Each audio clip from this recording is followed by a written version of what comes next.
మన వీర మహిళ అయినటువంటి కళావతి గారి 2 నిమిషాల్లో మాట్లాడుతుందిగా కూర్చున్నాం. జై జనసేన, జై జనసేన, జై జనసేన, జై జన సైనికులకు, ఇక్కడ ఉన్న మన వీర మహిళలకు, జన నాయకులకు, ప్రతి ఒక్కరికి కూడా నా హృదయపూర్వక నమస్కారాలు. పవన్ కళ్యాణ్ ఒక ఉత్తేజం, పవన్ కళ్యాణ్ ఒక మెరుపు, పవన్ కళ్యాణ్ ఒక అభివృద్ధి కారకుడు.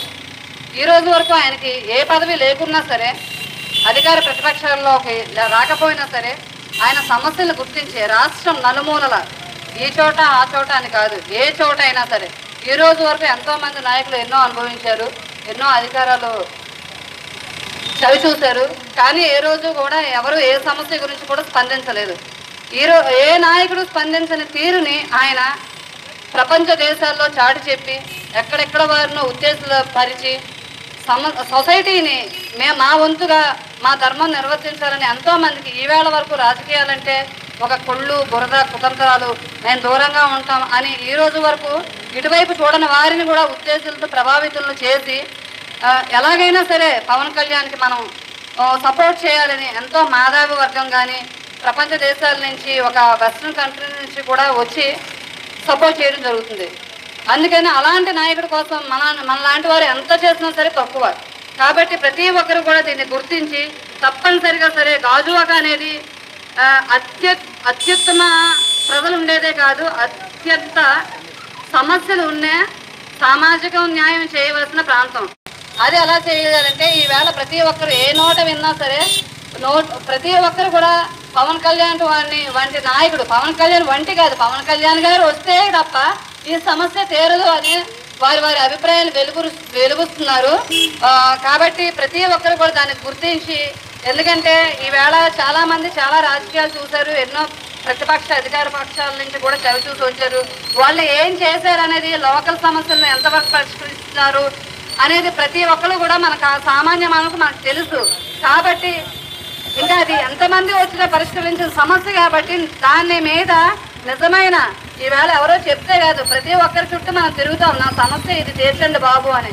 కానీ అలాంటిది ఆయన ప్రత్యేకించి ఐడెంటిఫై చేసిన సమస్యలు కాబట్టి వారికి మన అధినాయకుడైన పవన్ కళ్యాణ్ గారికి చిత్తశుద్ధి, సంకల్పం, నిజాయితీ నిలువెత్తు రూపంలో ఉన్నాయి కాబట్టి ప్రతి ఒక్కరూ కూడా మన నాయకుడిని నమ్మి తీరాల్సిందే. ఈ విషయంలో ఆయన రావడం వల్ల మనకి ఎంతో మేలు జరిగే అవకాశం ఉంది. ఎన్ని సుదీర్ఘ సంవత్సరాలుగా ఇక్కడ ఎన్నో సమస్యలు పాతుకుపోయి ఉన్నాయి. ఏదో నామకే వస్తే ఏదో కొద్దిమందికి న్యాయం జరిగి ఉంటే జరిగిందొచ్చు, కానీ చాలా వరకు మాత్రం న్యాయం అయితే జరగలేదు. ప్రపంచ దేశాలు కూడా మన వైపు చూస్తున్నాయి, ఎందుకంటే పారిశ్రామిక ప్రాంతమే, అభివృద్ధి చెందే ప్రాంతమే. కానీ దీనికి ఎన్నో మూల వనరులు, పెట్టుబడి అన్నీ ఉన్నాయి. అన్నీ ఉన్న అల్లు నోట్లో తేనె అన్న చందానం ఉండడం వల్ల ఇకపై అయినా పరిస్థితి మారాలి, మనందరికీ సమన్యాయం జరగాలి, నిజంగా అభివృద్ధి పదంలో మనం పయనించాలి అంటే దానికి తప్పనిసరిగా మనము జనసేనలో ఒక కార్యకర్తగా గాజు వాకలో గాజు గ్లాస్ అనే సింబల్ మీద తప్పనిసరిగా మనం ఓటేసి గాజు గ్లాసులో పోస్తే ఎంత పారదర్శకంగా కనిపిస్తుందో. ఇవాళ నన్ను కూడా దాని యాటిట్యూడ్గా హేళన చేశారు, ఏంటి గాజు గ్లాస్ అని. అవును, గాజు గ్లాసే, మీరు చెప్పక్కర్లే, అందులో ఏది వేస్తే అది ఉంటుంది. ఎన్నాళ్ళు ఎంతో మంది చెప్పారు ట్రాన్స్పరెన్సీ, పారదర్శకత, కానీ చూస్తున్నాం ఎవరేంటి అన్నది ప్రతి ఒక్కరికి తెలుసు. కాకపోతే దాన్ని ఎలుగెత్తి చూపం ఎవరు ఏంటి ఆగిపోతాయని. కాబట్టి మీ అందరూ స్పందించకపోయినా మాలాంటి వాళ్ళు స్పందించక తప్పదు. కాబట్టి స్పందిస్తున్నాము. తప్పనిసరిగా మీరు గుర్తెరిగి మీ పనులు చేసుకుంటూనే మీ వంతు బాధ్యతగా ఈవేళ సోల్జర్స్ ఎక్కడో మన కోసం ప్రాణత్యాగాలు, కుల మత భేదం లేకుండా, ఆ రోజు కులాలు లేవు, మతాలు లేవు, ఏమీ లేవు, వాళ్ళు ప్రాణత్యాగాలే చేస్తారు. మన దేశం అభివృద్ధి చెందడానికి ఈ మాత్రం చేయలేమా చెప్పండి?